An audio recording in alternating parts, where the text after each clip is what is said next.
Bonjour, soyez les bienvenus sur LCP au cœur de l'Assemblée nationale. Dans cet épisode, on va revenir sur l'une des grandes auditions de la semaine. Jean-Noël Barrot était entendu par les députés sur la situation internationale extrêmement tendue. Au cœur des préoccupations, il y a bien sûr la situation au Moyen-Orient, notamment en Iran où la répression sanglante se poursuit. L'Union européenne a récemment qualifié le régime iranien de terroriste. Autre sujet de préoccupation, la guerre en Ukraine ou encore les velléités de Donald Trump au Groenland. Le ministre de l'Europe et des Affaires étrangères face aux députés, c'est tout de suite sur LCP. Quelques mots d'abord pour commencer, pour partager avec vous un immense soulagement. Notre compatriote Tom Félix, qui encourait la peine de mort, a été relaxé aujourd'hui par la justice malaisienne, faute de preuves. J'ai une pensée particulière pour ses parents, que j'ai rencontrés à 2 reprises l'année dernière à Singapour et qui vont enfin pouvoir être réunis avec leur fils après 2 ans et demi d'épreuve. Quelques mots sur ce qui a marqué l'actualité internationale pour commencer. Quelques mots ensuite sur les grands rendez-vous qui vont jalonner notre action extérieure dans les prochains mois, au premier semestre. Puis quelques mots ensuite sur les sujets transversaux auxquels mon ministère contribue. Alors, sur les sujets qui ont marqué le début d'année, il y a bien évidemment le Groenland face aux menaces inacceptables formulées par les États-Unis à l'encontre d'un territoire européen placé sous la protection de l'OTAN. Vous l'avez vu, la France s'est mobilisée pour porter une réponse européenne de fermeté, de solidarité et de détermination pouvant inclure toute la palette d'outils dont dispose notre Union. Les autorités groenlandaises, quant à elles, ont rappelé par la voix du Premier ministre que le Groenland n'est pas à vendre, que les Groenlandais ne veulent être ni possédés, ni gouvernés, ni intégrés aux États-Unis d'Amérique. Les Groenlandais, le Premier ministre l'a rappelé une nouvelle fois lors de sa visite à Paris aux côtés de la Première ministre du Danemark, ont choisi le Danemark, l'OTAN et l'Union européenne. Notre engagement a porté ses fruits et l'heure semble être aujourd'hui à la désescalade. Les menaces tarifaires ont été retirées et des discussions se sont engagées la semaine dernière entre le Danemark, le Groenland et les États-Unis. Nous devons néanmoins rester vigilants et clairs sur nos principes. C'est au Danemark et au Groenland et à eux seuls de décider des questions les concernant. Soutien de la France à leur souveraineté et leur intégrité territoriale sera sans faille. C'est le message qu'a exprimé le président de la République la semaine dernière aux 2 dirigeants. Dans ce contexte, l'implantation d'un consulat français le 6 février prochain incarnera notre solidarité et notre amitié envers le peuple groenlandais. Le président de la République s'était engagé lors de sa visite à Nuuk en juin dernier. Je m'étais moi-même rendu sur place quelques semaines plus tard. Des parlementaires s'y sont rendus également. Nous y sommes. Au Venezuela, nous restons mobilisés pour qu'une transition démocratique et pacifique puisse s'organiser. Qu'une solution politique durable ne saurait être imposée de l'extérieur. Notre priorité, c'est évidemment le sort de nos 2000 compatriotes. Et malgré un retour relatif à la normale, nous déconseillons formellement tout déplacement au Venezuela. Les autorités intérimaires ont fait part de leur souhait de renouer les relations avec les pays européens. Nous avons, avec l'Allemagne, plaidé pour la poursuite de mesures de réconciliation au bénéfice de la population. Nous avons constaté des progrès avec la libération de plusieurs dizaines de prisonniers politiques. Les annonces faites à la fin de la semaine dernière sur une loi d'amnistie et la fermeture de la prison politique de Caracas sont un signal positif. La France a renouvelé sa disposition à faciliter la reprise du dialogue entre tous les acteurs vénézuéliens, dont l'opposante María Corina Machado. La transition doit permettre la libération des prisonniers politiques, respecter le droit du peuple vénézuélien à disposer de lui-même, tenir compte du choix qu'il a fait en 2024 dans les urnes. En Iran, la répression d'une violence sans équivalent dans l'histoire contemporaine de l'Iran s'apparente à un crime de masse. Dans ce contexte, nous agissons le long de 4 axes d'effort. 1. Garantir la sécurité de nos ressortissants, de nos emprises, ressortissants qui sont au nombre d'1 millier en Iran, et y compris nos 2 otages, Cécile Kohler et Jacques Paris, qui se trouvent actuellement en sécurité au sein de l'ambassade de France à Téhéran et dont nous exigeons la libération définitive et le retour en France immédiat. 2. Accentuer la pression sur le régime par l'inscription des gardiens de la Révolution sur la liste européenne des organisations terroristes, mais aussi par l'instauration de nouvelles sanctions européennes décidées jeudi dernier contre 21 individus et entités responsables de la répression des manifestations, dont le ministre de l'Intérieur, le procureur général, plusieurs responsables de la censure d'Internet et des commandants régionaux du corps des gardiens de la Révolution. Et puis, par notre soutien à la résolution du Conseil des droits de l'homme des Nations Unies, renouvelant le mandat de la mission de l'ONU chargée d'enquêter sur les crimes commis. 3. Soutenir la société civile iranienne, le peuple iranien dont les aspirations doivent être entendues. La République islamique d'Iran doit mettre fin aux exécutions, libérer les prisonniers arbitrairement détenus, lever le blocus numérique. Et puis 4. Anticiper tous les scénarios par un dialogue étroit avec nos partenaires américains, européens et régionaux. Les États-Unis, qui ont renforcé leur présence militaire dans la région, sont mis en situation d'intervenir militairement. Ils ont en parallèle proposé des négociations au régime qui doit impérativement s'en saisir, se résoudre à des concessions majeures et à un changement radical de posture et avant toute chose mettre fin définitivement à la répression sanglote de son propre peuple. Des efforts de médiation sont menés par des pays de la région avec lesquels nous sommes en lien et que nous soutenons.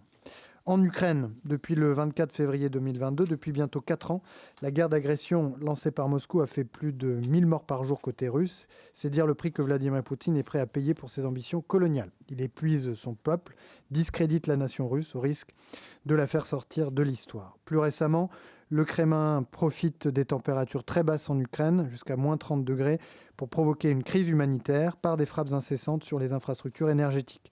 C'est pourquoi lors de la réunion du G7 plus énergie que nous avons convoquée il y a quelques jours, j'ai annoncé l'envoi de plus de 100 générateurs en Ukraine. Nous en enverrons 50 autres dans les semaines qui viennent. Le ministre délégué chargé du commerce extérieur est en ce moment même à Kiev et est chargé de mobiliser les entreprises et collectivités qui le souhaitent en facilitant l'acheminement de leur matériel sur place. Le micro marche encore, donc je continue. Le 27 janvier, pour la première fois, un drone russe a visé un train de passagers, tuant 5 civils innocents. Le 1er février, 15 mineurs ont succombé à une attaque de drone ciblant le bus qui les ramenait chez eux. Ces actes constituent des crimes de guerre qui viennent s'ajouter aux déportations d'enfants, aux massacres et aux viols. Dans ce contexte, nous maintenons la pression sur la Russie. Le 22 janvier, en Méditerranée, la Marine nationale, en coopération avec nos partenaires, a arraisonné le pétrolier Grinch en provenance de Mourmansk, qui était ciblé par des sanctions internationales pour son appartenance à la flotte fantôme. Et puis au niveau européen, nous préparons un 20e paquet de sanctions qui ciblera précisément cette flotte et l'ensemble des acteurs qui opèrent, financent, soutiennent ou assurent ces navires.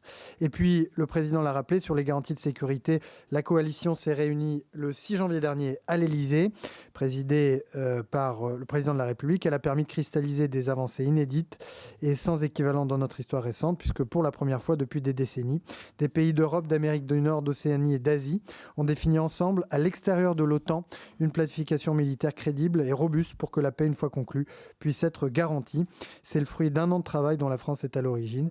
Les États-Unis ont annoncé à cette occasion qu'ils prendraient en charge la vérification du cessez-le-feu et qu'ils soutiendraient la force multinationale pour l'Ukraine, chargée à la fois de soutenir l'armée ukrainienne et d'assurer en deuxième rideau les garanties de sécurité. La déclaration de Paris, publiée à l'issue de cette réunion, témoigne de l'unité et de la résolution des participants. Cette prise en main par les Européens de leur propre sécurité pourra servir d'exemple au-delà de l'Ukraine.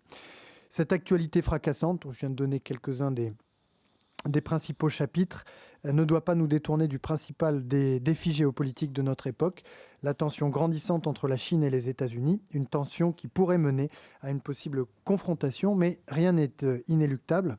Dans cette équation géopolitique, il y a une variable qui peut tout changer, c'est l'Europe, c'est l'attitude de l'Europe. L'Europe qui, sans chercher la confrontation, ni avec l'un ni avec l'autre, peut résister à la brutalisation du monde.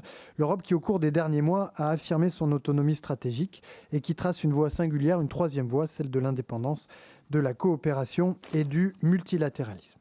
Quelques mots sur les principales échéances du premier semestre 2026. D'abord, la présidence française du G7. Cette année, le G7 sous présidence française s'empara de la question des grands déséquilibres mondiaux et de leur résolution. Le ministère de l'Europe et des Affaires étrangères coordonnera les travaux de 3 filières ministérielles. La filière Affaires étrangères, qui portera à la fois sur les questions de paix et de sécurité, les questions transversales prioritaires comme la lutte contre le narcotrafic, l'efficacité de la chaîne d'approvisionnement humanitaire, la sécurité maritime et les migrations. La filière développement et partenariats internationaux poursuivra 3 objectifs: les limites du modèle actuel de l'aide au développement, la lutte contre la fragmentation de l'aide pour en renforcer l'efficacité et la réduction de la dépendance des pays partenaires à l'aide internationale. Et puis la filière commerce, copilotée avec le ministère de l'économie et des finances, travaillera sur la sécurisation de nos chaînes de valeur, minerais critiques, sécurité économique, etc., la réforme du système commercial multilatéral et le suivi et la maîtrise des surcapacités industrielles. Ces 3 filières auront pour mot d'ordre d'œuvrer à des solutions concrètes qui reflètent les intérêts des Françaises et des Français. Nous travaillerons avec les pays les plus et les moins avancés en sortant des logiques de bloc et en engageant un dialogue approfondi entre les grandes démocraties industrielles et les grands pays émergents. Deuxième grand rendez-vous, le sommet Africa Forward. Les 11 et 12 mai prochains à Nairobi au Kenya. Il incarnera le renouveau de nos relations avec les pays africains, reposant sur une logique de partenariat d'égal à égal, mutuellement bénéfique. Adossé à un forum d'affaires de grande ampleur, ce sommet a pour ambition de mettre sur la table des défis communs et des solutions concrètes européennes et africaines, des solutions partenariales et d'intérêt réciproque. Je signale 3 autres sommets. Le sommet One Health, une seule santé, qui se tiendra le 7 avril à l'occasion de la Journée mondiale de la santé à Lyon. Des chefs d'État et de gouvernement du monde entier s'y réuniront. L'objectif est de promouvoir une approche intégrée prenant en compte les liens entre santé humaine, animale et environnementale pour une meilleure prévention et une meilleure réponse aux épidémies. Je cite le sommet sur l'énergie nucléaire qui se tiendra le 10 mars prochain. Il sera co-organisé par la France et l'Agence internationale de l'énergie atomique, qui réunira les acteurs publics et privés les plus mobilisés du secteur nucléaire. Le sommet sur l'espace qui se tiendra début juillet dans notre pays et qui associera la communauté spatiale mondiale dans toute sa diversité, qui sera articulé autour de 4 piliers. Science et exploration, régulation des activités spatiales, compétitivité et sécurité et défense. Il contribuera à l'émergence de principes partagés et nous permettra d'assurer des convergences au niveau européen. Autre rendez-vous, le sommet franco-italien de Toulouse. Le principe en avait été convenu par le président de la République et la présidente du Conseil italien en juin dernier à Rome. Ce sommet permettra de faire progresser la mise en œuvre du traité du Quirinal, signé en 2021, et d'approfondir nos coopérations dans les secteurs stratégiques et notamment le spatial. Et puis, la conférence de soutien à l'armée libanaise qui se tiendra à Paris le 5 mars prochain. Dans cette perspective, nous poussons le Parlement libanais à voter l'ultime réforme financière qui doit permettre, après un accord avec le FMI, d'accueillir une autre conférence un peu plus tard dans l'année pour la reconstruction du pays. J'en viens au dernier point que je voulais aborder devant vous, la mobilisation qui est la nôtre sur les sujets transversaux et les sujets régaliens sur lesquels les attentes des Françaises et des Français sont très significatives. D'abord, la libération de nos compatriotes détenus arbitrairement ou retenus otages à l'étranger. En 2025, nous avons obtenu la libération de plus de 10 d'entre eux.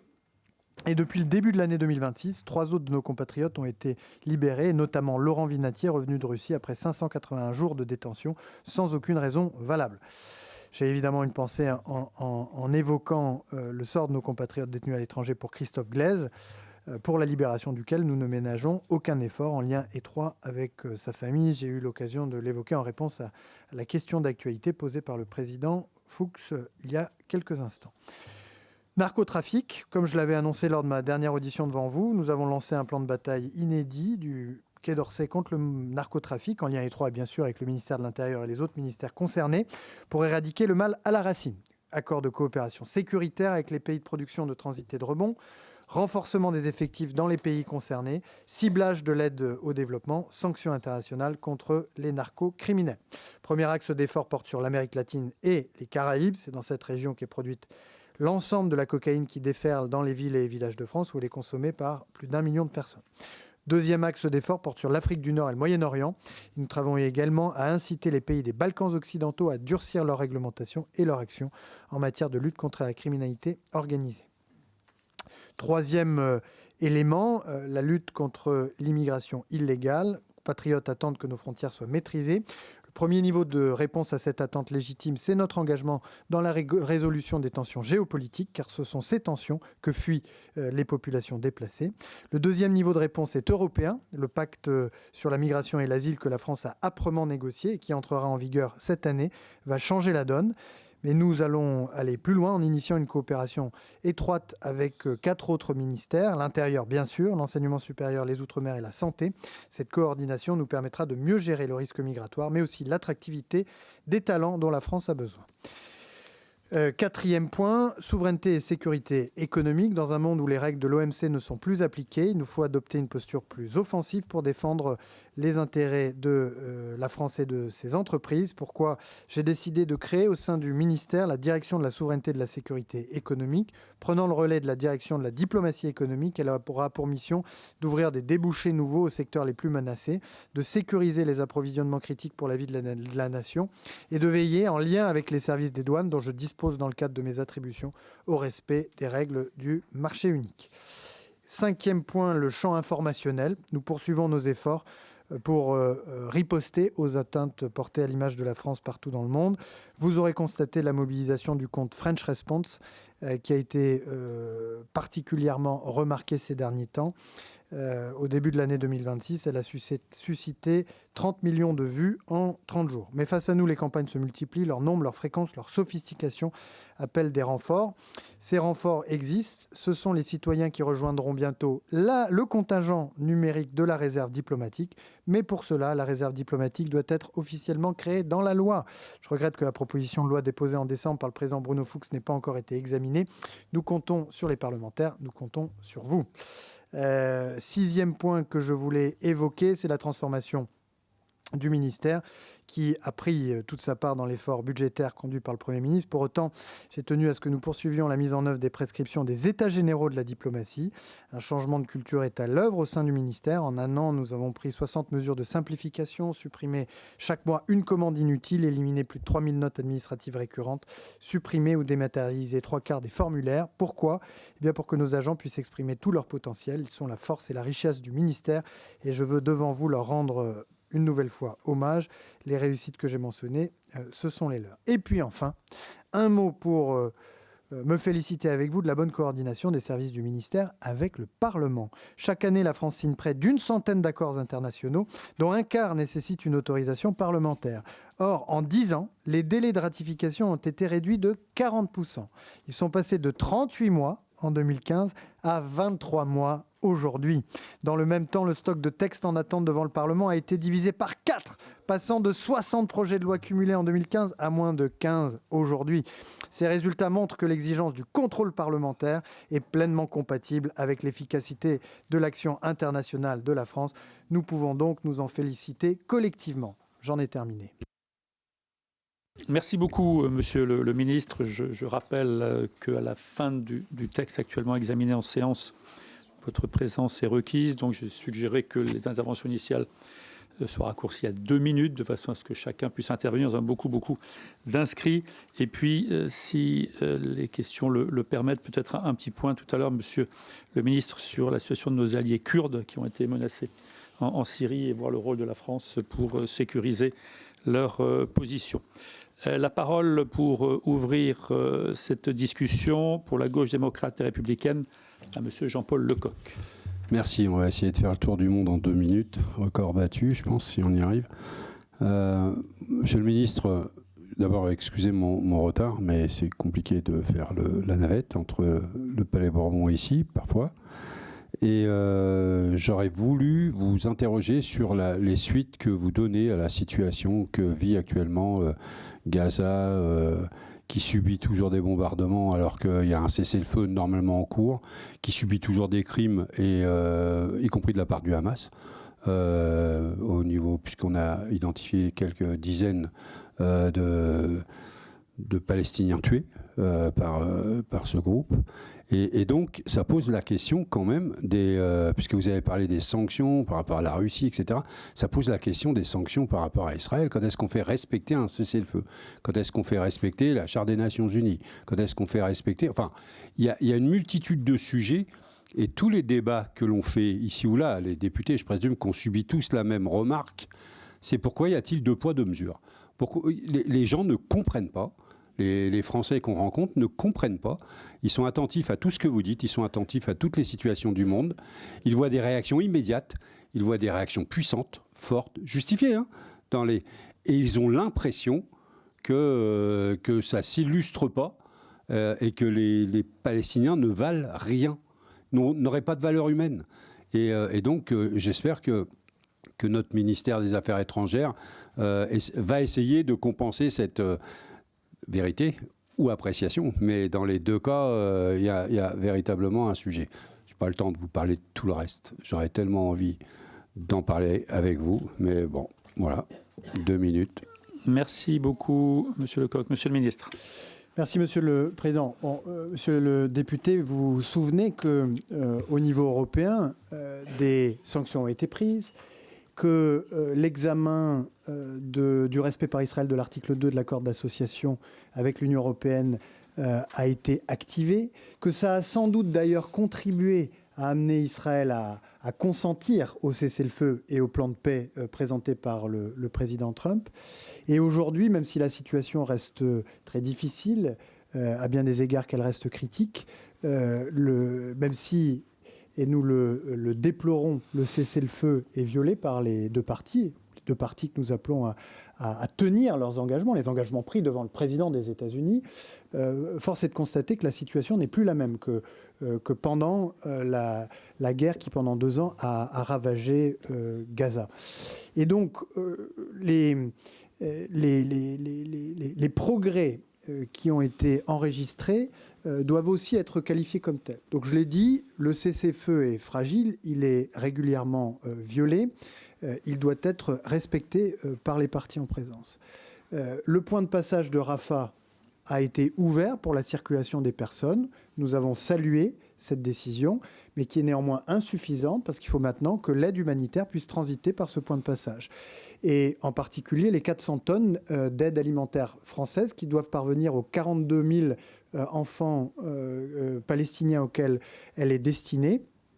Et si des problèmes de sécurité sont soulevés, je l'ai déjà dit devant vous, l'Union européenne se tient prête, grâce à sa mission sur place, à laquelle contribuent des gendarmes français, à assurer la sécurité du point de passage.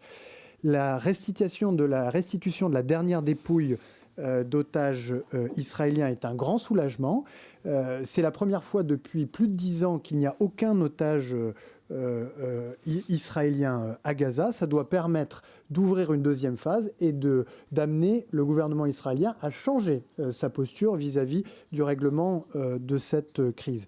Enfin, le comité palestinien qui est prévu par la résolution du Conseil de sécurité des Nations Unies 2803 que nous avons soutenu, a été installé. Il doit maintenant prendre toutes ses responsabilités dans l'administration de Gaza et pouvoir engager le processus de désarmement du Hamas qui figurait dans la déclaration de New York que nous avons portée. Donc nous avons conscience que tout cela est fragile, mais nous voulons aussi, je dirais, que les progrès qui ont été enregistrés puissent se poursuivre et nous savons les saluer lorsque nous les observons.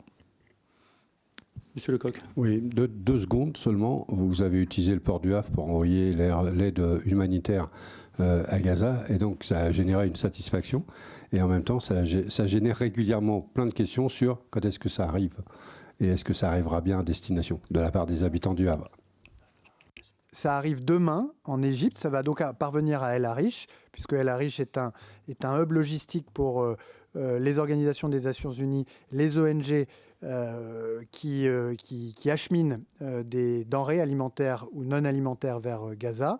Vous vous souvenez que le président de la République s'était rendu sur place et qu'il avait déploré que certains biens de première nécessité ne puissent pas, à l'époque, entrer à Gaza du fait de leur caractérisation comme des biens à usage dual. Au-delà de l'ouverture des points de passage, ce que nous réclamons, c'est que ces biens-là, et on parle parfois de béquilles ou de fauteuils roulants, puissent entrer dans Gaza, et notamment ceux que la France a fait parvenir jusqu'à El Arish. Et nous demandons que les ONG puissent poursuivre leur travail en lien avec les organisations des Nations Unies, et notamment Médecins sans frontières, puisque il y a un risque que leur licence les licences leur permettant de mener leurs opérations leur soient retirées. Merci beaucoup pour l'Union des droites, pour la République. Je donne la parole à Mme Christelle Dintorni. Et ensuite, nous entendrons M. Sébastien Le Chenu et Mme Amélia Lacrafi. Vous avez la parole, Madame la députée. Merci, Monsieur le Président, Monsieur le Ministre. Le préaccord de Turnberry, conclu entre la Commission européenne et les États-Unis, marque un tournant extrêmement préoccupant pour l'Europe et les intérêts français. Cet accord est une véritable démission qui engage durablement l'Union européenne dans une relation de dépendance commerciale, énergétique et militaire accrue vis-à-vis des États-Unis, alors même que vous affirmez vouloir construire une autonomie stratégique européenne. Sur le fond, il entérine une situation profondément déséquilibrée. L'Europe accepte une hausse structurelle des droits de douane américains pouvant atteindre 15% sur de nombreuses exportations sans garantie solide ni réciprocité réelle. Les exemptions évoquées sont partielles, réversibles et insuffisantes pour protéger nos filières stratégiques. Pour la France, les conséquences sont directes et graves. Nos vins, spiritueux, produits agroalimentaires sont directement menacés alors même que Donald Trump a brandi encore la perspective de taxes allant jusqu'à 200% sur les vins français. Cet accord signifierait une perte massive de débouchés internationaux et une mise en difficulté de milliers d'exploitations. L'Allemagne, quant à elle, a su préserver ses intérêts industriels, notamment automobiles, là où la France se retrouve exposée, isolée et affaiblie. Alors ce nouvel accord entérine une Europe à deux vitesses, où certains protègent leurs champions pendant que d'autres subissent. Enfin, les méthodes de la Commission sont inacceptables. Elle négocie seule, sans mandat clair des États, alors que la politique commerciale relève de la majorité qualifiée, privant ainsi la France de tout droit de veto. Dans ce cadre, le cas de Mercosur a été édifiant. Lorsqu'un vote a lieu à la majorité qualifiée au Conseil, on constate que la France, pourtant pays membre fondateur de l'Union européenne et deuxième contributeur budgétaire, ne bénéficie d'aucune influence et relais diplomatique, contrairement à l'Allemagne et à l'Italie. Alors, Monsieur le Ministre, ma question est simple. Face à un accord qui sera une nouvelle humiliation pour la France et qui achèvera la dépendance énergétique et militaire de l'Europe aux États-Unis, quels sont les moyens à disposition du Quai d'Orsay pour faire renoncer la Commission européenne à ces négociations? Et plus simplement, comment allez-vous défendre la France à Bruxelles et ne plus subir? Je vous remercie. Merci, Monsieur le Ministre. C'est à vous. Monsieur le Président, Madame la députée, je vous invite à revenir sur la période qui a précédé la conclusion de cet accord. La France a tenu la position la plus dure dans les négociations, poussant la Commission à se saisir de tous les instruments à sa disposition dans le rapport de force avec l'administration américaine. Ça, c'est le premier point. Deuxième point, lorsque l'accord est intervenu, nous avons tout de suite dit qu'il était déséquilibré et qu'il conviendrait, le moment venu, de le revoir. Troisième élément, vous avez observé comme moi que le Parlement européen, étant donné les déclarations de l'administration américaine visant le Groenland, a décidé de repousser la validation parlementaire de cet accord de Turnberry. Quatrième élément, il me semble que ce sont les partis de la droite extrême au Parlement européen qui sont aujourd'hui les plus favorables à ce que cet accord puisse être endossé, puisse être accepté, puisse être validé. Le groupe des Patriotes, le groupe ECR. Et c'est pour ça que je suis un petit peu surpris par votre question, puisque ce sont des partis auxquels les parlementaires affiliés à vos formations politiques sont rattachés. Et ça m'amène au dernier point, qui est la France va continuer à défendre sur le plan commercial, comme nous l'avons fait dans le cadre du Mercosur, mais d'autres systématiquement défendre nos intérêts, va même aller plus loin et pousser la Commission européenne à clarifier son attitude lorsque les intérêts essentiels de l'Union européenne et de ses États membres sont menacés. Je pense à l'intégrité territoriale, je pense à l'intégrité des processus électoraux, je pense à l'autonomie de décision de l'Union européenne. La Commission doit dire aujourd'hui que lorsque des menaces sont portées à ses intérêts essentiels, eh bien qu'elle activera à l'avenir tous les instruments et toutes les procédures à sa disposition, y compris les plus puissants, pour faire cesser ces menaces. Donc, pour ce qui nous concerne, je dirais, nous tenons une position de grande fermeté dans la défense de nos intérêts. C'est d'ailleurs ce qui a sans doute conduit d'autres Européens à nous rejoindre lorsque la question de l'intégrité territoriale du Groenland était posée. Et c'est cette unité européenne que nous avons initiée et qui s'est progressivement formée, qui a sans doute fait reculer l'administration américaine. Merci beaucoup, Monsieur Sébastien Chenu, pour le Rassemblement national. Vous avez la parole. Merci Monsieur le Président. Monsieur le Ministre, c'est très frustrant évidemment d'avoir 2 minutes juste pour échanger. J'ai écouté votre avant-propos et en particulier votre mot concernant le Venezuela. On peut y souscrire d'ailleurs parce qu'il désavoue finalement les prises de position et la philosophie exprimée par Gabriel Attal avec le soutien aveugle qu'il avait exprimé au président Trump, le soutien macroniste qu'il avait exprimé au président Trump lorsqu'il avait décidé d'agir sur le Venezuela. Mais ma question, elle va se concentrer sur un sujet très concret pour nos concitoyens, c'est l'immigration à travers les visas délivrés à l'Algérie. L'immigration algérienne, qui est effectivement un pays qui est l'un des principaux pays pourvoyeurs d'immigration dans notre pays, elle pose des problèmes qui sont précis, qui sont très concrets dans le quotidien des Français, qui sont très particuliers. Entre 2014 et 2024, sur donc 10 ans, le nombre d'Algériens détenus en France a augmenté de 117%. Et dans le même temps, sur les presque 150 000 arrestations pour infraction à la législation sur les étrangers réalisées en 2024, il y en avait plus de 30 000 qui impliquaient des Algériens. De l'autre côté, le fameux en même temps peut-être macroniste, la France multiplie les gestes unilatéraux sur les dossiers mémoriels sans obtenir aucune réciprocité politique. Je pense au dispositif qui facilite la restitution de biens culturels liés à la période coloniale, tout en avançant vers une transparence accrue sur les essais nucléaires qui étaient menés dans le Sahara. Autrement dit, la France, elle s'engage sur des concessions patrimoniales, potentiellement d'ailleurs avec des répercussions financières, et de l'autre côté, on a un régime, le régime algérien, qui durcit son discours et ses manifestations hostiles et agressives vis-à-vis de notre pays. Moi, je voudrais savoir comment vous justifiez, Monsieur le Ministre, que notre pays ne fasse pas preuve de fermeté vis-à-vis d'un régime comme celui qui gouverne et dirige l'Algérie aujourd'hui. En 2025, les expulsions vers ce pays, elles ont diminué de 15% par rapport à 2024. Ce signal envoyé, c'est celui vraiment d'un signal de renoncement, d'un signal de faiblesse. Et vous qui prenez la fermeté vis-à-vis d'autres pays, vous avez raison, la fermeté vis-à-vis des États-Unis, vous êtes finalement assez incapable de faire la même chose vis-à-vis de l'Algérie. Je suis curieux de vous entendre.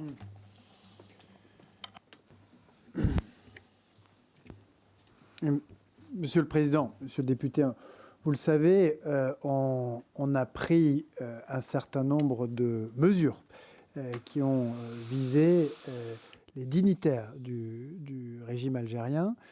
Nous n'avons, c'est vrai, pas pris de mesures générales qui touchent à la population algérienne, que nous ne tenons pas pour responsable des atteintes à nos intérêts. Et cependant, le nombre de visas émis au profit de ressortissants algériens l'année dernière a baissé de 20%. Pourquoi ?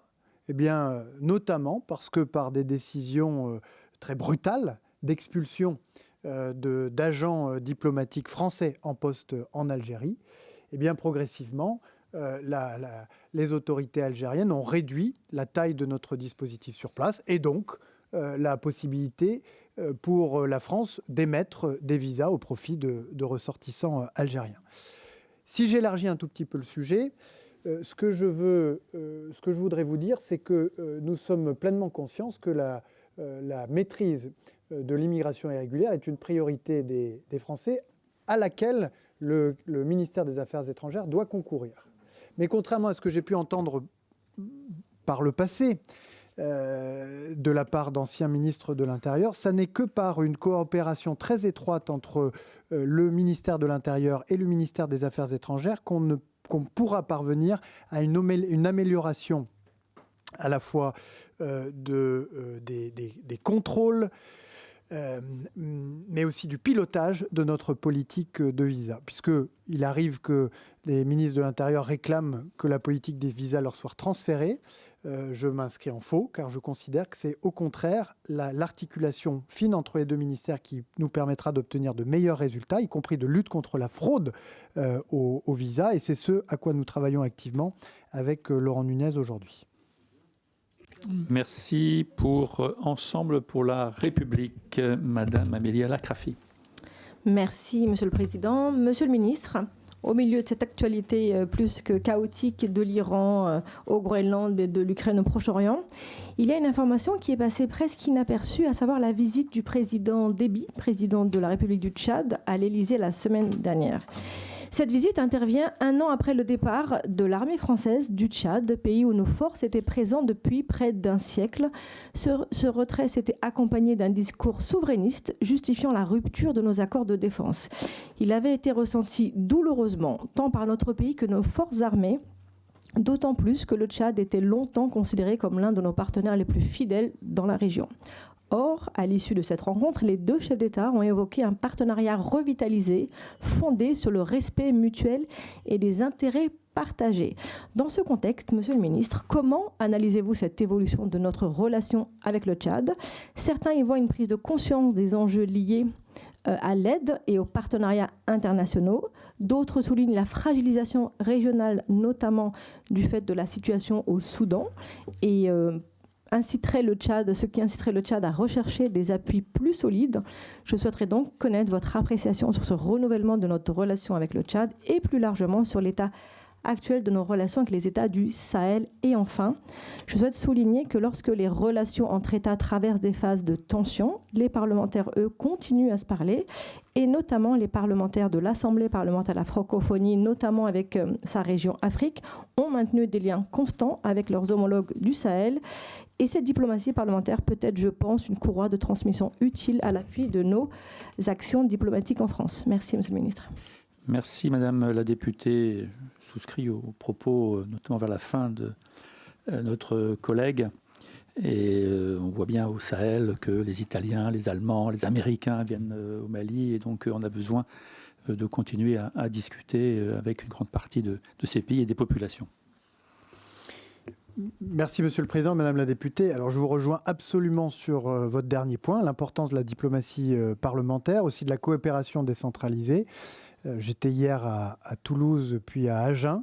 Parfois on me dit mais pourquoi vous vous déplacez ? C'est pas les affaires étrangères ici. Bah si, c'est les affaires étrangères parce que une bonne diplomatie ne se construit que sur un tissu de relations construites par les échanges entre les peuples, leurs élus, etc. Et donc le Quai d'Orsay aujourd'hui entend encourager, favoriser, faciliter la rencontre entre les peuples et s'appuyer notamment sur la diplomatie parlementaire pour que la diplomatie gouvernementale puisse se construire ou se reconstruire lorsque l'orage est passé. Et c'est vrai qu'il y a eu un orage entre les autorités françaises et les autorités du Tchad. Je suis bien placé pour le savoir, puisque l'orage a éclaté à l'issue d'une visite que je faisais sur place, qui m'avait conduit à Adré, à la frontière avec le Soudan, pour saluer le travail des organisations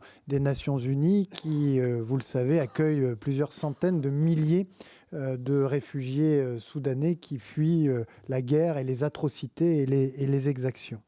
Et donc, d'une certaine manière, la rencontre entre le président de la République du Tchad et le président de la République, la semaine dernière, est un peu à l'image de cette relation nouvelle que nous voulons construire avec l'Afrique. Il y a eu un orage, mais peut-être que ça a été l'occasion pour les uns et pour les autres de s'interroger sur ce qu'ils cherchent au fond dans la relation entre les deux pays. Et donc, lors de leur échange jeudi dernier, les deux présidents ont endossé une série d'orientations qui fixeront le cap de la redynamisation du partenariat franco-tchadien autour des intérêts partagés par nos deux pays dans le domaine économique, scientifique et éducatif, sanitaire notamment. Merci. La parole pour la France Insoumise à Madame Nadège Abamangoli. Vous avez la parole. Et ensuite, Monsieur Pierre Priptich et Monsieur Jean-Louis Rouméga. Merci Monsieur le Président, Monsieur le Ministre, chers collègues. L'affaissement de l'ordre international est plus que jamais une réalité en République démocratique du Congo, au Liban, en Ukraine, en Palestine, dont le peuple a subi un génocide et qui est toujours bombardé sans réaction forte. Des traités de paix faillibles sont négociés sous l'égide du gouvernement Trump. Des traités bien plus soucieux à nos yeux de gains court-termistes, en lien souvent d'ailleurs avec l'exploitation de ressources, que du respect de la Charte des Nations Unies et des droits des peuples à disposer d'eux-mêmes. Je peux aussi évoquer les menaces d'intervention militaire en Iran, dont le peuple lutte pour sa liberté et ses droits. Ceci alors que le bilan de ce type d'intervention est plus que négatif au Moyen-Orient, car personne n'aime les missionnaires armés. La France doit résolument être engagée pour le droit international et la défense des instances de l'ONU. Nous saluons ainsi le refus de la France de participer au pseudo-comité de la paix de M. Trump, dont l'existence viserait justement à réduire l'ONU après les menaces sur le Groenland. Alors, première question, les États-Unis sont-ils encore des alliés fiables? Sont-ils encore un État de droit lorsque l'on voit ce que fait sa milice anti-immigration ICE? D'ailleurs, mon groupe propose que les membres de cette milice identifiés comme ayant participé au meurtre soient interdits de territoire en France.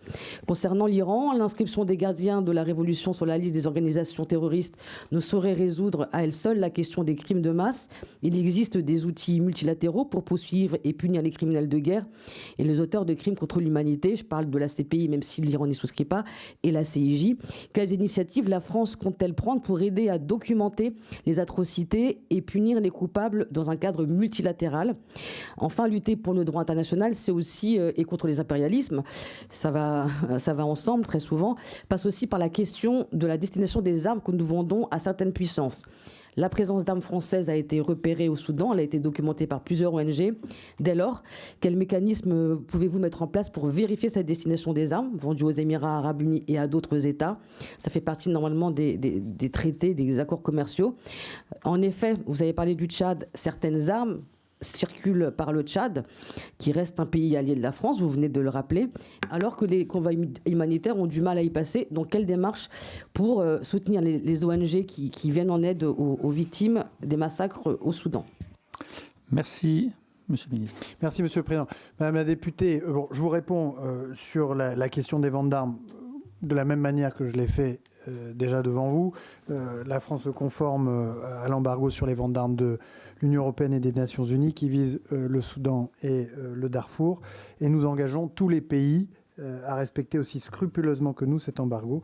Et c'est un message que nous passons régulièrement. Nous exhortons encore et toujours tous les acteurs étrangers à cesser d'apporter un soutien militaire au parti.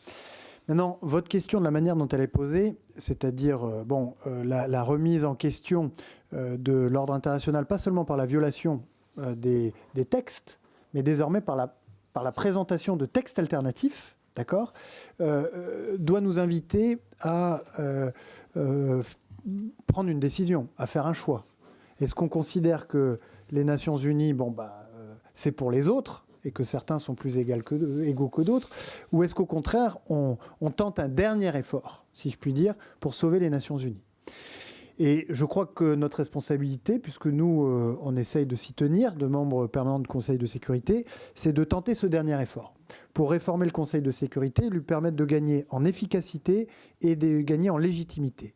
Efficacité, c'est la fin du droit de veto, ou c'est la fin de l'exercice du veto en cas d'atrocité de masse. C'est une cause que la France défend depuis bien longtemps maintenant avec le Mexique, qui a déjà rassemblé 107 signatures. Et il faut qu'on profite de cette année 2026, après la présentation par la Chine de son initiative pour la gouvernance mondiale, après la présentation par les États-Unis de la charte du Conseil de la paix, pour aller, je l'espère, présenter un texte à l'Assemblée générale des Nations unies. Ça ne suffira pas, mais en première étape, qui rassemblerait un grand nombre de soutiens pour qu'on dise aux membres permanents du Conseil de sécurité, maintenant il n'y a plus de veto quand on parle des atrocités au Soudan, dans les Grands Lacs, à Gaza, en Ukraine, etc. Ça, c'est pour l'efficacité. Et puis la légitimité, c'est l'élargissement du Conseil de sécurité, sujet compliqué, puisque la position de la France, c'est d'élargir au Brésil, à l'Inde, donc un latino-américain, un asiatique, à l'Allemagne, un européen et au Japon, ainsi qu'à 2 pays africains, les sièges de membres permanents du Conseil de sécurité. C'est difficile, mais on va justement...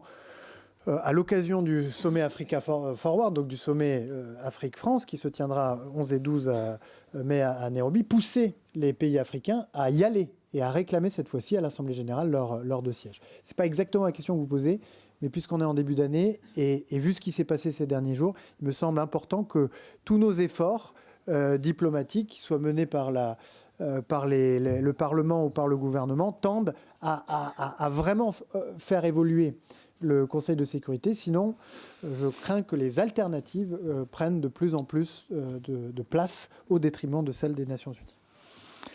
Merci. Nous continuons à donner la parole aux différents orateurs de groupe et nous arrivons aux socialistes et apparentés et à M. Pierre Priptich. Prenez le micro, là, il est à vous. Monsieur le Président, Monsieur le Ministre, le constat est clair. Dans un monde où le multilatéralisme recule et où les crises se multiplient, l'Europe ne peut plus rester prise en étau entre les États-Unis, la Russie et la Chine. Elle doit assumer sa sécurité, se renforcer et parler d'une seule voix. Les menaces s'intensifient avec une brutalité croissante, décomplexée. Tensions autour de l'Iran et du nucléaire, guerre en Ukraine menée sans toujours associer pleinement les Européens, pression de Washington comme de Moscou. Pourtant, nos divisions persistent et affaiblissent notre crédibilité. Alors, comment peser dans ce nouvel ordre mondial avec une Europe encore fragmentée pour promouvoir la paix ? L'initiative du format E6 montre qu'avancer à plusieurs vitesses sur la défense, l'autonomie stratégique et la compétitivité est possible. Mais cela suffit-il ?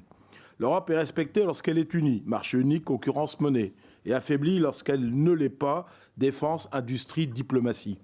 L'Europe ne peut plus être une puissance intermittente. Elle doit devenir un acteur politique uni et déterminé.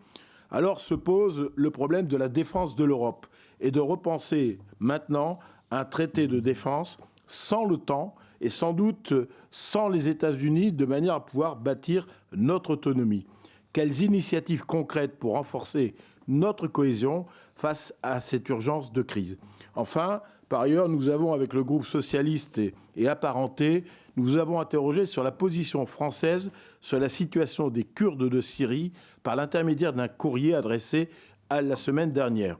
Au vu de l'actualité récente, je souhaiterais saisir cette opportunité de cette audition pour vous questionner sur un sujet supplémentaire. Après l'accord global conclu vendredi dernier, qui a été accepté par les Kurdes, disposez-vous d'informations quant à l'accueil réservé par les populations kurdes sur cet accord, ainsi que sa mise en œuvre dès le premier jour, vous paraît-il suffisamment protecteur pour les Kurdes de Syrie ? Merci beaucoup, Monsieur le député. Monsieur le ministre. Monsieur le Président, Monsieur le député,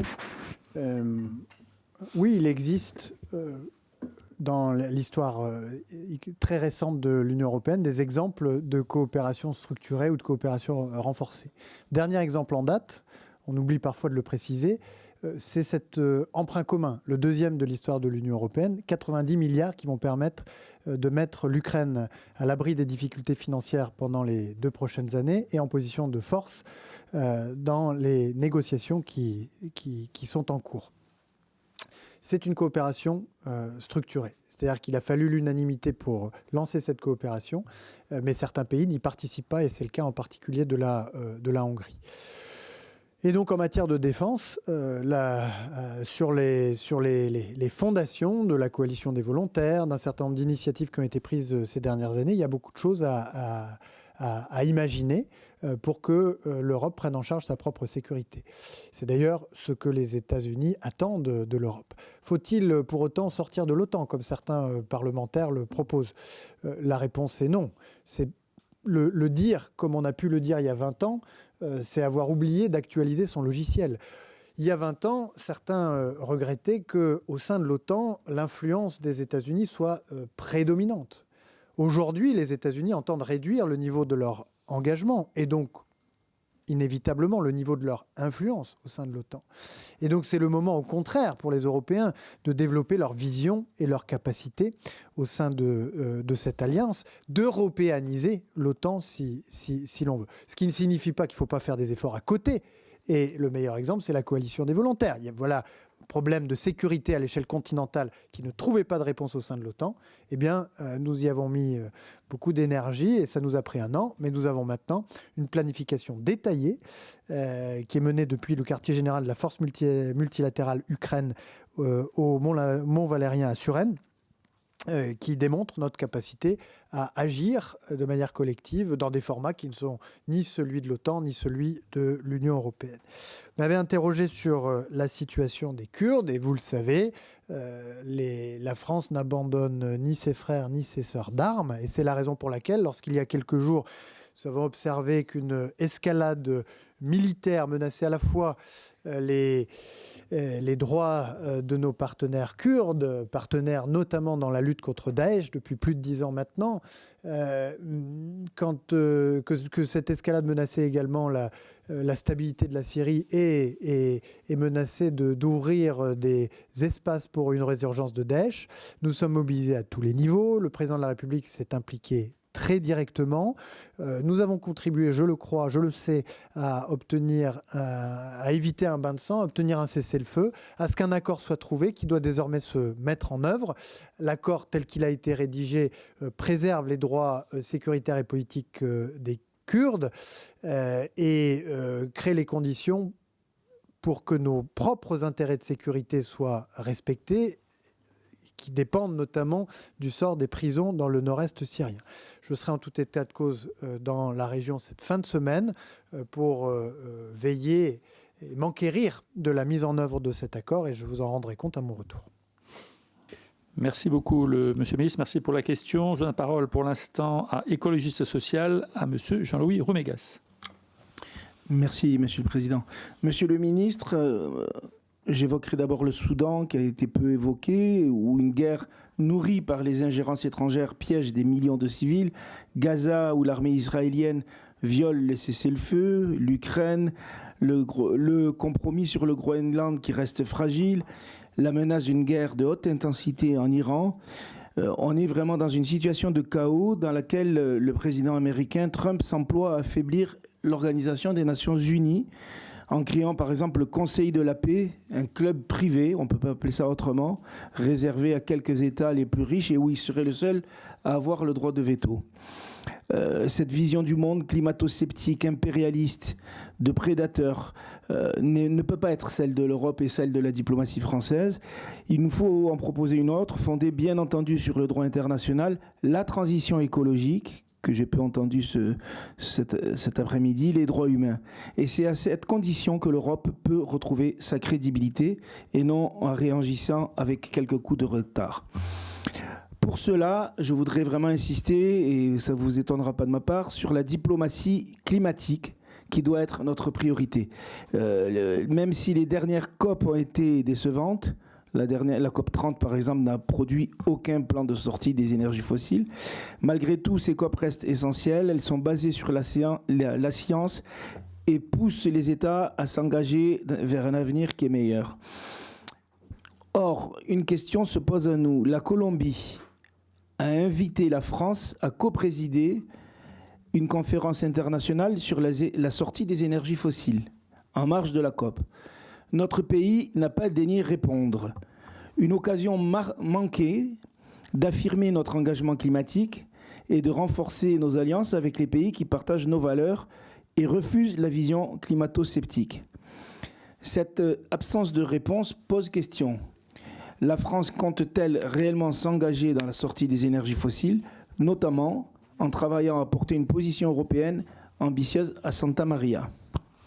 Merci beaucoup, monsieur le député. Monsieur le ministre, sur ces questions, on voit très bien que les exécutifs des grands pays dans le monde se rétractent sur ces questions du climat, enfin une grande partie, et les parlementaires. Et la France dans tout ça. Oui, Monsieur le Président, c'est votre réponse, monsieur le ministre. Je sais que un certain nombre de grands pays. Je sais que dans nos vies où une actualité en chasse l'autre, 6 mois, c'est une éternité.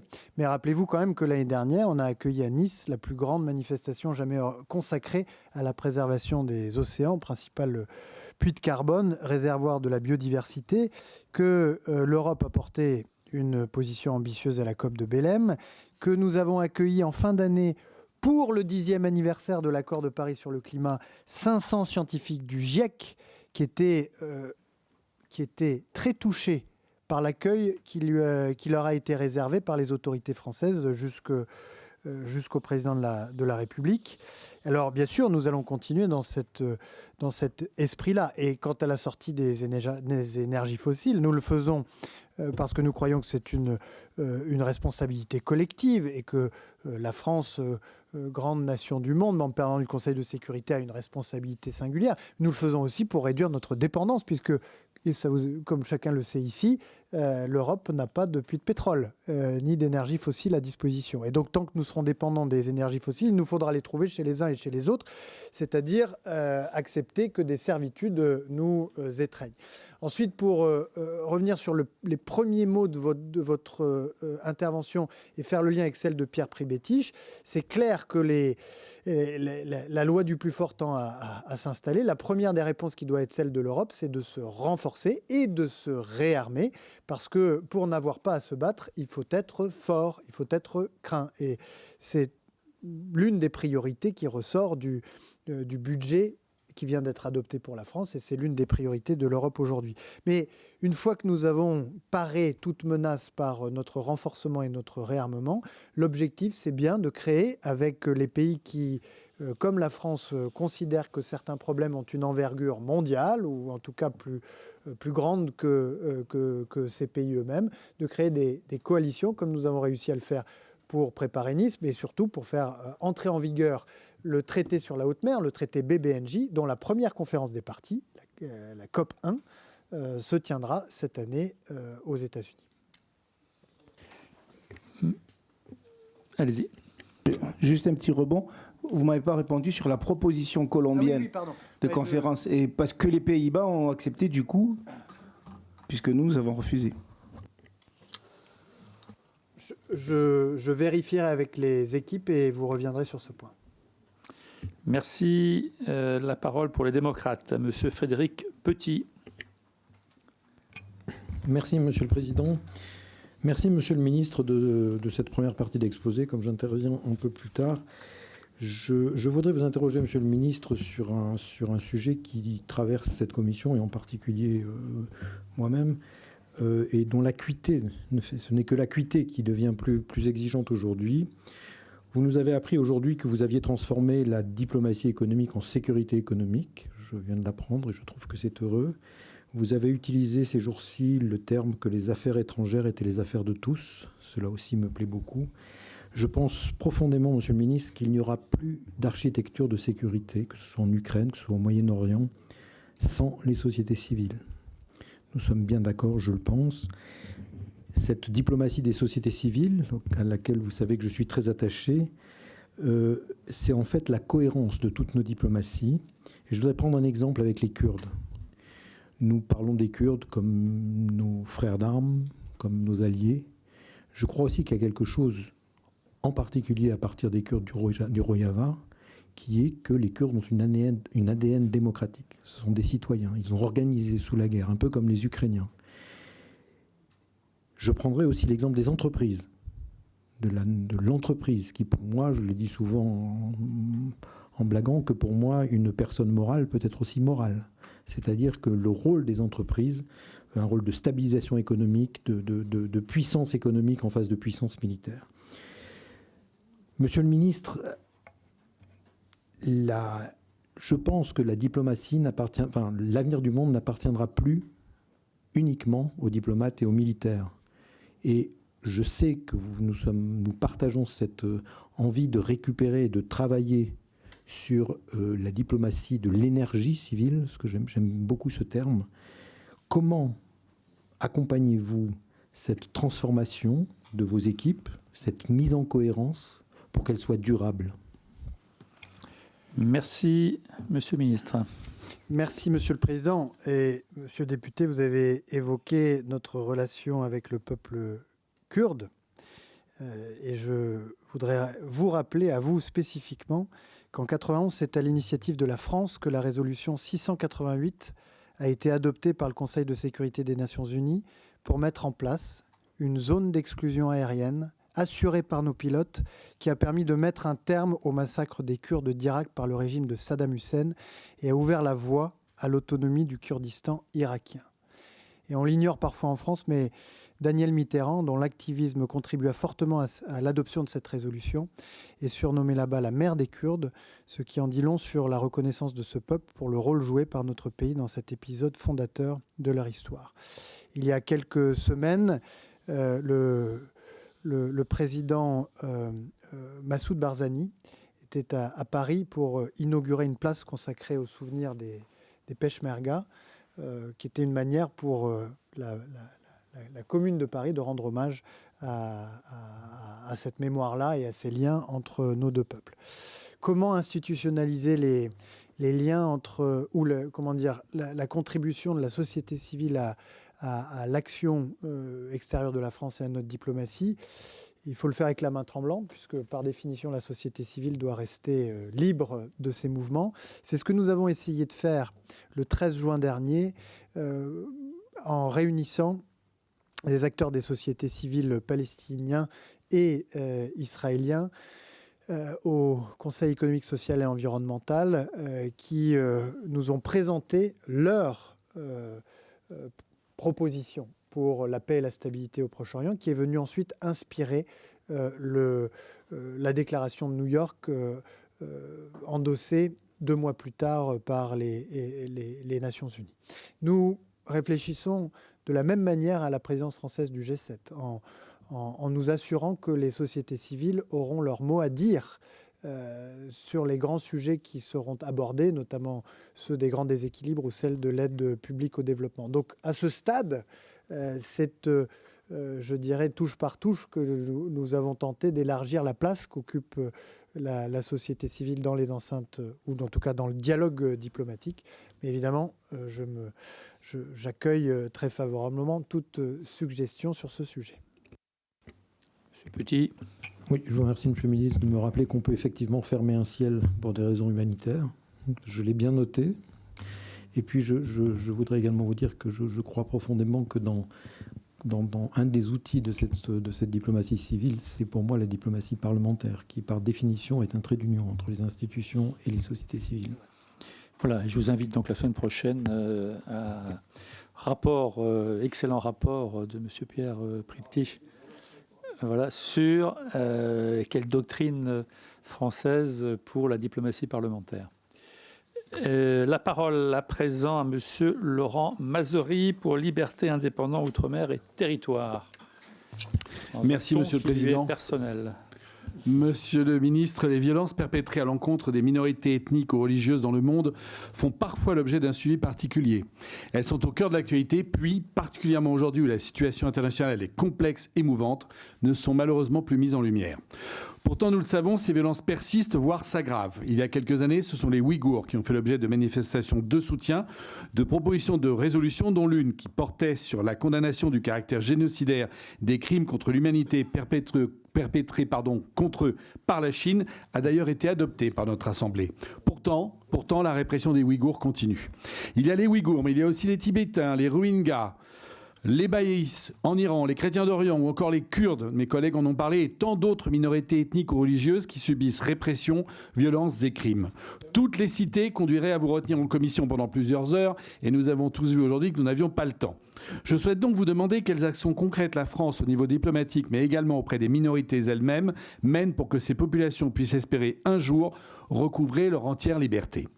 Enfin, je profite à nouveau de votre venue pour vous demander si, depuis que nous en avions échangé lors du débat organisé dans l'hémicycle le 19 janvier dernier, vous aviez pu vous pencher à nouveau sur le projet de loi relatif à la violation des embargos et autres mesures restrictives en navette parlementaire depuis 20 ans, qui permettrait de combler un vide juridique concernant les violations des sanctions internationales dont je pense nous avons bien besoin. Je vous en remercie.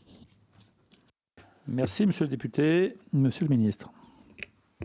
Merci, Monsieur le Président. Monsieur le député, effectivement, puisque ce texte a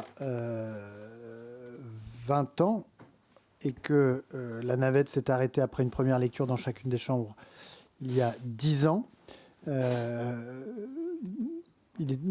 m'étais engagé à ce que nous puissions reprendre. Bon, et donc on est en train de le faire. Je comprends que ce n'est pas encore tout à fait abouti de notre côté, mais rien ne s'oppose juridiquement à la reprise du texte, car il n'est pas frappé de caducité. C'est un texte qui, à première vue, paraît essentiel pour effectivement renforcer l'effectivité de nos sanctions, lutter contre l'impunité de ceux qui alimentent les conflits et les violences contre les civils. S'agissant de la place des minorités, on peut penser, on l'évoquait, aux composantes de la société syrienne que nous avons encouragé les autorités de transition depuis plus d'1 an maintenant à inclure dans une citoyenneté pleine et entière, mais on pourrait citer 1000 autres exemples. Vous savez que la position de la France n'est pas de forcer les choses depuis l'extérieur et certainement pas en mobilisant la menace d'intervention militaire. Mais en revanche, vous connaissez la mobilisation de la France s'agissant du respect du droit international humanitaire et la lutte contre l'impunité. Et comme nous l'avons démontré s'agissant des crimes de masse commis à l'encontre du peuple iranien par le régime sanctions européennes, mobilisation du Comité des droits de l'homme, dont il ne faut pas sous-estimer l'importance des travaux, puisque c'est sur le fondement c'est sur leur fondement que peuvent être ensuite pris un certain nombre de sanctions des Nations Unies. C'est ainsi que nous veillons par notre attachement au droit et par les sanctions que nous proposons ou que nous prenons lorsqu'il est violé, à ce que les droits des minorités, j'ai cité les Kurdes, j'aurais pu citer la situation des chrétiens d'Orient, puissent être respectés. Merci beaucoup, Monsieur le ministre, pour cette réponse. Je donne la parole pour les non-inscrits à Madame Sandra Delannoy. Merci, Monsieur le Président. Monsieur le ministre, le Groenland illustre une situation où les cadres de l'OTAN et de l'Union européenne se superposent sans mécanisme clair d'arbitrage, alors même que les intérêts stratégiques des alliés peuvent diverger. Comment la France entend-elle concilier la solidarité européenne envers le Danemark avec son engagement atlantique lorsque les priorités américaines entrent en tension avec la souveraineté d'un État membre de l'Union ? Conformément à l'article 1 du traité de l'Atlantique Nord, qui renvoie lui-même à la Charte des Nations, les parties ont obligation de régler les différends par des vrais moyens pacifiques, sans imposer un mécanisme contraignant spécifique au sein de l'OTAN. Quel levier pacifique comptez-vous actionner pour convaincre Donald Trump de ne pas bafouer le droit international en termes de souveraineté territoriale et de la libre disposition des peuples à disposer d'eux-mêmes ? Merci. Monsieur le ministre. Merci, Monsieur le Président. Madame la députée, moi je ne vois pas d'incompatibilité entre, disons, l'article 42.7 du traité de l'Union européenne, qui crée entre les États membres de l'Union européenne une solidarité, y compris en cas de menace sur leur intégrité territoriale, et l'article 5 de l'OTAN, qui est rédigé différemment, mais qui crée aussi, entre les membres de cette alliance, une solidarité en cas d'atteinte à leur intégrité territoriale. Ensuite, pour répondre à votre question, comment est-ce qu'on entend répondre ? Eh bien, comme on l'a fait dans la deuxième quinzaine du mois de janvier, ou en tout cas il y a quelques jours quand la question s'est posée, la France a appelé la Commission européenne à mobiliser ses instruments les plus puissants de lutte contre, ou je dirais de lutte contre la coercition ou toute forme d'intimidation. L'instrument visé, c'est ce qu'on appelle l'instrument anti-coercition. L'instrument anti-coercition, c'est une procédure qui permet à la Commission européenne, en ayant à obtenir la majorité qualifiée plutôt que l'unanimité, de prendre une palette très vaste de mesures pour faire cesser la coercition, y compris la restriction d'accès au marché intérieur pour les services numériques, les services financiers par exemple, y compris la fermeture aux entreprises de l'État qui est à l'origine de la coercition au marché public de l'Union européenne, y compris la prise de sanctions, de droits de douane, bref, toute la palette des instruments nécessaires. Et c'est en réalité au moment où un début de consensus est formé entre les pays européens sur la mobilisation de cet instrument, qui peut donc, ou de cette palette d'instruments, y compris les plus puissants, que l'administration américaine a revu sa position. Et donc, ma remarque tout à l'heure, en réponse à une question qui était posée précédemment, c'est plutôt que d'attendre que le prochain chantage, la prochaine intimidation, d'où qu'ils proviennent, c'est que la Commission européenne dise très clairement et dès aujourd'hui, si à l'avenir les intérêts essentiels de l'Union européenne ou de ses États membres étaient menacés, qu'il s'agisse de l'intégrité territoriale, de l'intégrité des processus électoraux ou de l'autonomie de décision de l'Union européenne et de ses États membres, alors la Commission européenne activera tous les instruments et procédures à sa disposition, y compris les plus puissants, pour mettre fin à de telles coercitions ou de tels chantages. Et étant donné la taille de l'Union européenne et de son marché, les effets ainsi provoqués par de tels moyens et de telles procédures seraient considérables. Merci beaucoup. D'autres orateurs inscrits. Je vais commencer par Mme Sylvie Josserand. Merci, Monsieur le Président. Monsieur le Ministre, ce 19 janvier, dans l'hémicycle de l'Assemblée nationale, je sollicitais votre analyse sur le concept d'ordre international fondé sur les règles, le RBO, Rules Based Order, invoqué par les États-Unis.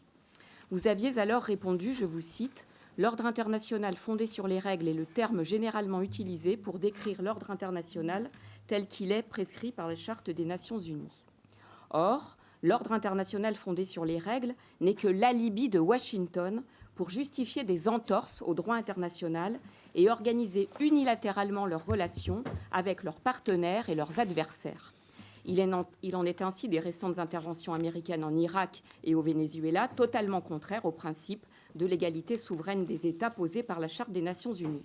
Le 20 janvier dernier, au Forum économique mondial de Davos, le Premier ministre du Canada a appelé à cesser d'invoquer l'ordre international fondé sur les règles, qu'il a lui-même qualifié de fiction diplomatique. Dès lors, Monsieur le Ministre, comment la France peut-elle invoquer le concept juridiquement inexistant et politiquement opportuniste d'ordre international basé sur les règles, tout en se réclamant de la Charte des Nations Unies? S'agit-il d'une regrettable confusion ou d'un alignement assumé de la position française sur la doctrine américaine? Je vous remercie. Merci pour votre question. Non. Monsieur le ministre, il faut clarifier. Bon, la sémantique, ça compte, mais quand on dit ordre international fondé sur les règles, en tout cas depuis le Quai d'Orsay, ce qu'on veut dire, c'est le droit international, tout le corpus, droit international humanitaire, sanctionné par les résolutions du Conseil de sécurité, les arrêts et les avis des juridictions compétentes, Cour internationale de justice, Cour pénale internationale. Maintenant, il y a un point dans votre question qui est très important, qui est la remarque du Premier ministre du Canada, évoquant le droit international ou l'ordre international fondé sur les règles comme une fiction diplomatique. Ce que voulait dire le Premier ministre canadien, c'est qu'effectivement, bien que le droit international tel qu'il est né, ou l'ordre international fondé sur les règles, tel qu'il a été bâti sur les ruines de la Deuxième Guerre mondiale, a évité bien des conflits, mais il y a quand même eu des violations au fil de ces 8 décennies. Peut-être que certaines violations n'ont pas été suffisamment clairement dénoncées par une partie de la communauté internationale, et c'est un petit peu ça qu'il avait en tête. Le Premier ministre du Canada rejette-t-il pour autant les principaux éléments, les principaux piliers du droit international, intangibilité des frontières, droit des peuples à disposer d'eux-mêmes, non-recours à la force à l'exception de la légitime défense? Non, ces principes restent les plus solides si vous voulez garantir une forme d'équilibre, si vous voulez garantir une forme de stabilité et de sécurité internationale. Mais dans le monde dans lequel nous vivons, où les nations investies de la responsabilité principale de membres permanents du Conseil de sécurité, donc celles vraiment qui ont tout pouvoir pour faire respecter le droit lorsqu'elles s'en émancipent, eh bien vous êtes obligé de prendre des mesures pour vous protéger. Et c'est pourquoi, revenant aux questions précédentes, l'impératif catégorique pour l'Europe, c'est de se renforcer, de se réarmer pour n'être jamais la proie ou la cible d'une violation par une grande puissance des obligations qui lui incombent. Et au-delà, pour poursuivre dans la réflexion du Premier ministre canadien, il dit donc, ce qu'il dit dans son discours, c'est une fois que vous avez bâti votre forteresse, pour vous protéger et n'être dépendant d'aucune superpuissance, eh bien vous vous apercevrez que vous avez besoin, pour répondre à certaines problématiques, de vous allier avec d'autres forteresses, au travers de coalitions d'indépendance, en quelque sorte, ou de coalitions de pays qui entendent rester indépendants. Et au fond, le Premier ministre canadien traduit dans ses mots et concepts à lui la politique que nous menons et que nous soutenons pour nous-mêmes et pour l'Europe depuis une dizaine d'années. Indépendance et autonomie stratégique pour nous-mêmes, coalition d'acteurs lorsque nous avons à apporter ensemble des solutions à des problèmes qui dépassent le cadre français et européen. Merci. Je donne la parole à présent à Madame Christine Engrand pour 1 minute.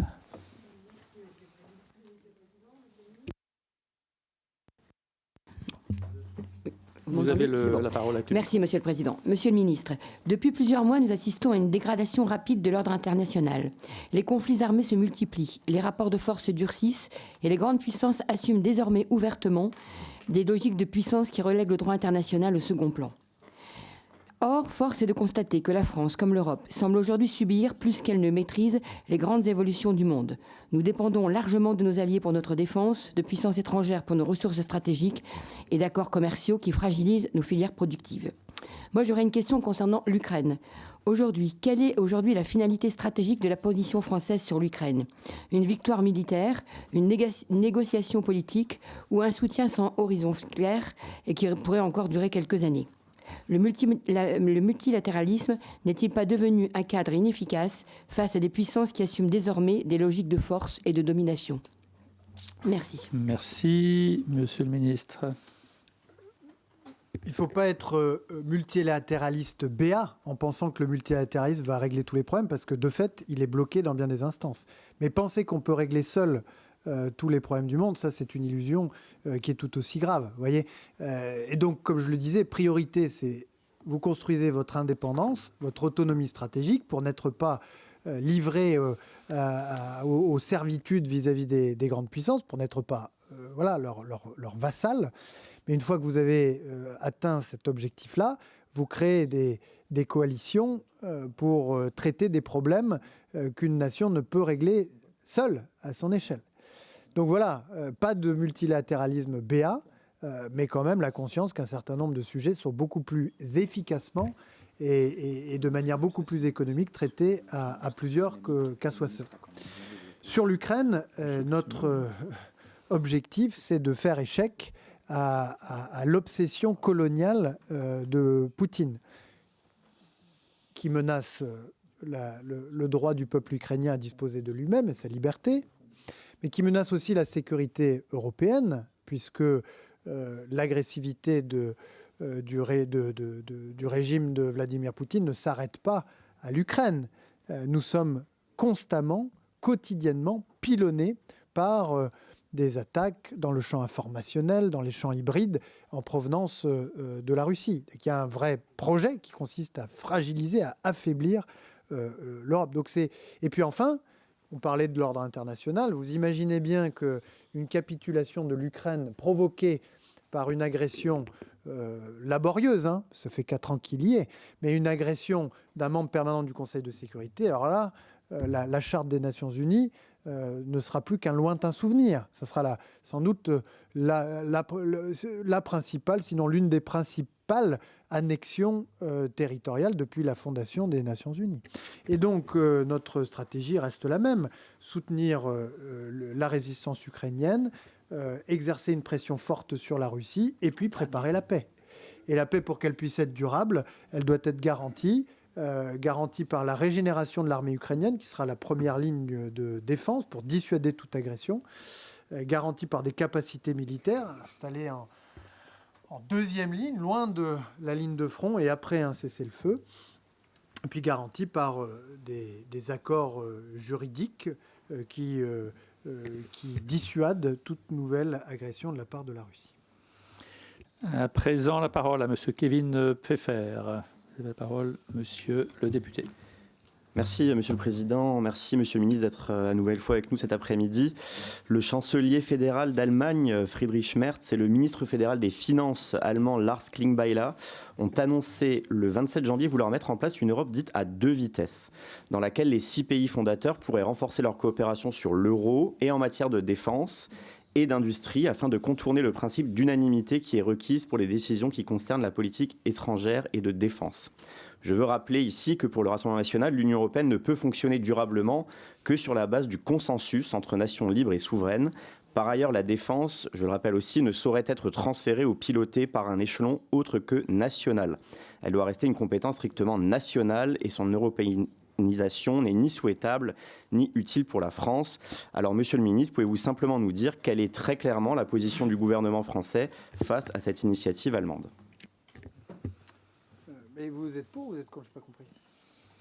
Vous êtes favorable aux propos du chancelier? Non, d'accord. Moi, ce que je vois, c'est l'étendue de nos dépendances et de nos vulnérabilités. Alors, c'est un peu moins vrai pour la France que pour d'autres pays européens en matière de défense, puisque nous devons à des décisions courageuses prises par le général de Gaulle une indépendance plus forte en matière de sécurité de défense, en matière énergétique également. Mais je vois l'étendue de nos dépendances en matière numérique, en matière spatiale, en matière de système de paiement.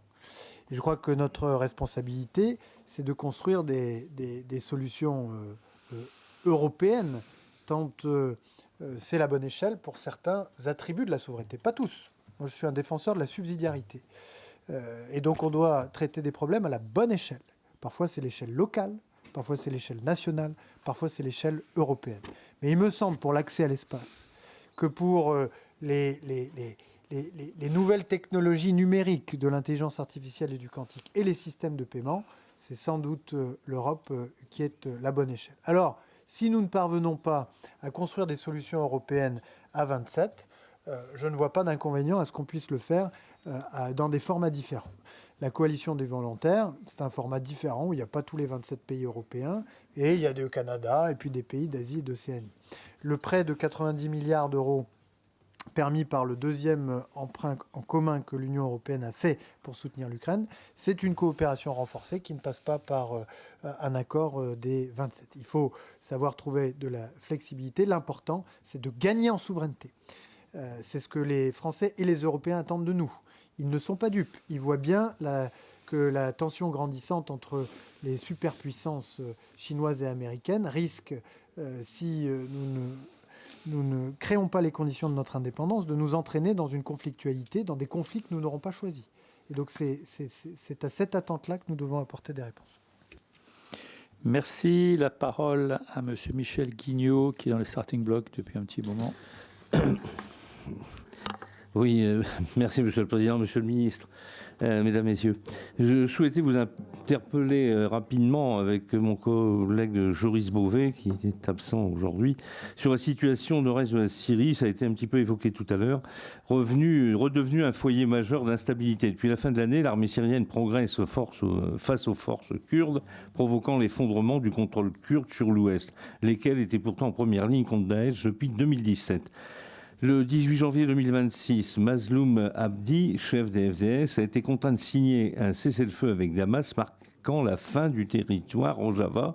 Les Kurdes, qui avaient courageusement combattu l'État islamique aux côtés de la coalition internationale, ont été abandonnés par les États-Unis et par certaines composantes arabes de leurs forces. À Hasakeh, la situation est explosive et la population arabe semblait à deux doigts de se soulever contre l'administration kurde. Parallèlement, ces tensions menacent la sécurité d'une autre minorité du territoire syrien, les chrétiens araméens. La situation est aggravée par les prisonniers, anciens combattants djihadistes, qui ont été déplacés vers l'Irak ou relâchés dans le chaos. Ces hommes représentent un danger majeur et certains pourraient d'ailleurs s'évader, voire tenter de rejoindre la région ou même l'Europe. Dans ce contexte, Monsieur le Ministre, quelle évaluation vos services font-ils du risque sécuritaire lié à l'effondrement du nord-est syrien, tant pour la région que pour l'Europe? Et quelle action la France envisage-t-elle sur les plans diplomatiques et sécuritaires pour contenir ce risque? Et dernier point, pardon, mais j'ai fini, Monsieur le Président. Très bien, très bien. J'ai fini. Où en est-on du conflit Cambodge-Thaïlande, si vous avez quelques informations là-dessus? Et puis, où en est-on aussi du projet du président Macron d'envoyer des troupes en Ukraine? Merci, monsieur. C'est un tour d'horizon en une minute qui est très large, Monsieur le Vice-président. Sur les deux derniers points... Ah, vous trouvez? Bon. Sur les capacités militaires, je vous l'ai dit, ça fait partie du travail de la coalition des volontaires, qui ne porte que sur des garanties de sécurité qui interviendraient une fois un cessez-le-feu conclu. Première ligne, armée ukrainienne régénérée. Deuxième ligne, loin de la ligne de contact et après cessez-le-feu, bien sûr, des capacités militaires, avec une composante terrestre, une composante aérienne, une composante maritime. Et puis ensuite, effectivement, d'ailleurs un renfort américain pour permettre à l'ensemble d'être véritablement dissuasif. Sur le Cambodge et la Thaïlande, un cessez-le-feu est intervenu à la fin du mois de décembre. Il tient toujours, même si on a constaté ces derniers jours quelques perturbations à la frontière. Il faut que les deux parties se tiennent à leurs engagements au titre de ce cessez-le-feu. Et puis enfin sur Daesh, et la situation en Syrie. Lorsque je me suis rendu l'année dernière à peu près à la même époque, il y a un peu plus d'un an, sur place, j'ai clairement indiqué que notre priorité était évidemment que ce redressement de la Syrie et cette réunification du pays ne laisse aucune place à une résurgence de Daesh. Daesh que nous avons combattu, vous l'avez rappelé, avec nos partenaires kurdes. Nous avons combattu aussi au sein de la coalition internationale contre Daesh, qu'on appelle OIR, coalition au sein de laquelle, ou via laquelle nous avons frappé Daesh à plusieurs reprises ces derniers temps, à la fin du mois de décembre et dans le courant du mois de janvier, en mobilisant nos moyens militaires et notamment nos moyens aériens. Ce que je peux répondre, c'est que l'accord qui a été trouvé entre Mazloum et le président Al-Shara prévoit que la sécurité des prisons du nord-est syrien sera assurée. Cependant, et c'est une des raisons pour lesquelles je me déplacerai dans la région dans les prochains jours, dans la mesure où les forces, disons, qu'on appelle les forces démocratiques syriennes, c'est-à-dire les forces sous commandement kurde, qui ont été nos principaux interlocuteurs dans la lutte contre Daesh, intègrent l'armée syrienne, puisque c'est ça l'objectif, c'est une intégration respectant les droits des Kurdes. Eh bien, nous allons devoir, avec la coalition, reconfigurer notre dispositif de lutte contre Daesh, puisque Daesh va tenter va continuer de tenter de se reconstituer. Et ça, c'est évidemment tout à fait inacceptable pour nous, et c'est des messages que nous passons régulièrement à nos interlocuteurs syriens. Il ne peut y avoir aucun espace pour aucune résurgence de Daesh en Syrie. Voilà pour cette audition de Jean-Noël Barrot, le ministre de l'Europe et des Affaires étrangères, qui était donc auditionné sur la situation internationale. Beaucoup de questions, beaucoup de préoccupations des députés, notamment sur la répression sanglante en Iran. N'hésitez pas à aller sur nos réseaux sociaux, LCP et partout, pour revoir les temps forts de cette audition. On se dit à très bientôt, même lieu, même heure.